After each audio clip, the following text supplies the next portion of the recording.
अब देखते हैं chronic superlative otitis media. Chronic मतलब कि ये लॉन्ग स्टैंडिंग केस है, सुपरेटिव मतलब कि पस प्रोड्यूसिंग, ओटाइटिस मीडिया मतलब कि मीडिया मींस मिडल ईयर। ठीक है, तो ये लॉन्ग स्टैंडिंग इन्फेक्शन होता है मिडल ईयर क्लेफ्ट का, और इसके अंदर ये करेक्टराइज्ड होता है दो चीज़ों से। एक तो होता है ईयर डिस्चार्ज और एक होता है permanent perfusion of tympanic membrane. ठीक है, उसमें भी पास्ट टेंसा यही ज़्यादातर परफोरेट होता है, और इसमें बनते हैं नॉन हीलिंग फिस्चुलास। ये जो बन जाते हैं ना, इसमें परफोरेशन हो जाती है, वो नॉन हीलिंग फिस्चुलास बना देती है।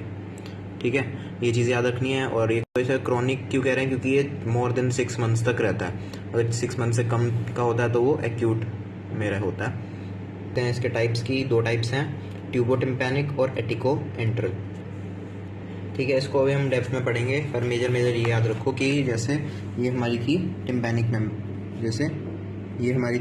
मेम्ब्रेन। ठीक है, ये हमारा जो एरिया था ये कौन सा था, पार्स फ्लैसिडा, और ये जो हमारा एरिया है ये है पार्स टेंसा।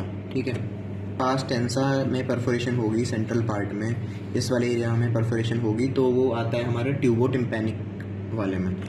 और अगर जनरली यहाँ पे होगी पार्स फ्लैसिडा में इन्फेक्शन, तो वो जनरली आता है एटिको एंट्रल में। ये हमारा एटिक रीजन भी तो होता है, इसको हम एटिक है। ठीक है, तो इसलिए इसको हम कहते हैं एटिको एंट्रल, और इसको हम कहते हैं ट्यूबोटिम्पैनिक। ठीक है, ठीक है। और इनमें से, और इसमें ये याद रखना है कि जो ट्यूबोटिम्पैनिक वाला होता है वो सेफ होता है कंपैरेटिवली, और बिनाइन होता है, और एटिको एंटर होता है अनसेफ और डेंजरस कंडीशन होती है भैया। ठीक है, ये हमारा है ही डेंजरस, तो भी ये डेंजरस है तो फिर इसमें कोलेस्टियाटोमा भी होगा, कॉम्प्लिकेशंस भी ज़्यादा होगी। ठीक है, और मेनली इसमें फाउल स्मेलिंग होता है। फाउल स्मेलिंग क्यों होता है, क्योंकि इसके अंदर इसमें बोन की नेक्रोसिस वगैरह क्योंकि इसमें बोन की नेक्रोसिस हो रही है। ठीक है, और इसमें कौन सा होता है, इसमें ट्यूबोटिम्पैनिक में मेनली कंडक्टिव हियरिंग लॉस होता है, और इसके अंदर कंडक्टिव और सेंसरी न्यूरल दोनों हो सकते हैं। और अभी बाकी हम ये डीप में पढ़ेंगे।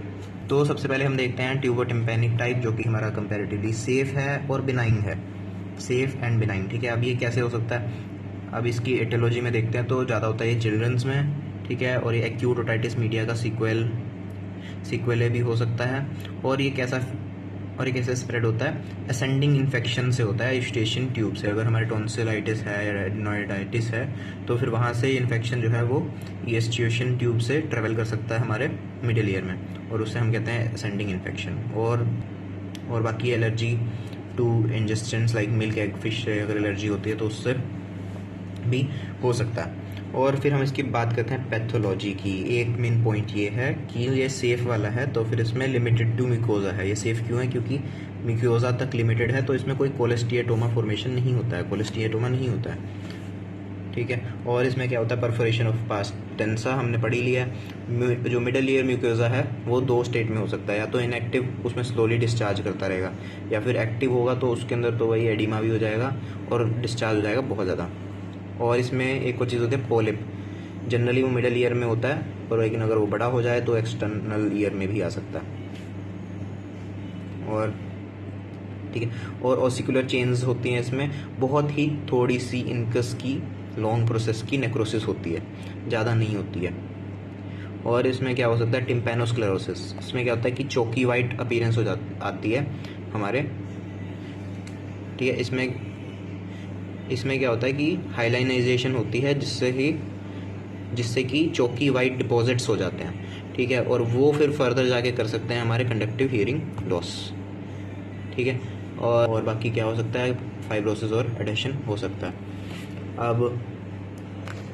अब जैसे ये ट्यूबोटिम्पैनिक वाला है ना, तो इसमें हमारी पास्ट टेंसा हो गई। ठीक है, तो ये तीन टाइप्स की इसमें परफोरेशन होती हैं जनरली।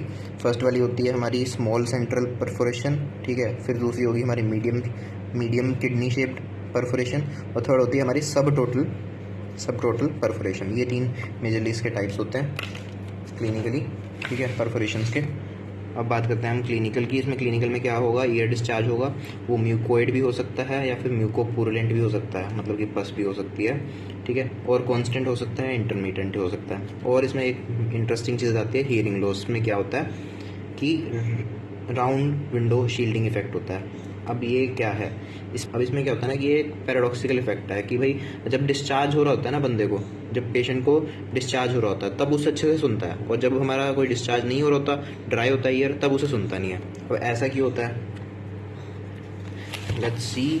ठीक है, अब ऐसा इसलिए होता है कि भाई जब हमारा यहाँ पे जो हमारी टिम्पैनिक मेम्ब्रेन होगी परफोरेट, ठीक है, अब जो साउंड वेव आती है, अब हम पहले बात कर रहे हैं जिसमें डिस्चार्ज नहीं हो रहा है, ठीक है, जिसमें डिस्चार्ज नहीं हो रहा है, तो फिर जब साउंड वेव्स आएंगी, ठीक है, वो यहाँ पे ओवल विंडो से भी टकराएगी और राउंड विंडो से भी टकराएगी।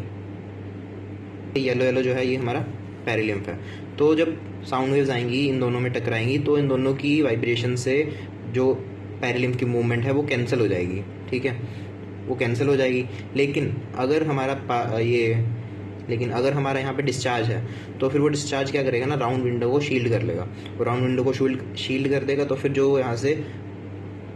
फिर जो हमारी यहाँ से साउंड वेव्स आएंगी वो सिर्फ ओवल विंडो पे जाएगी, और ओवल विंडो पे जाएगी तो फिर पेरिलिम्फ में मूवमेंट होगी और फिर अच्छे से सुनेगा। ठीक है, तो इसमें तो उल्टा हो गया ना, डिस्चार्ज हुआ तो फिर हीरिंग तो भाई बढ़ गई, हीरिंग तो अच्छी हो गई। तो इसलिए हम इसे कहते हैं पैराडॉक्सिकल इफेक्ट। राउंड क्यों होता है, क्योंकि due to round window shielding effect.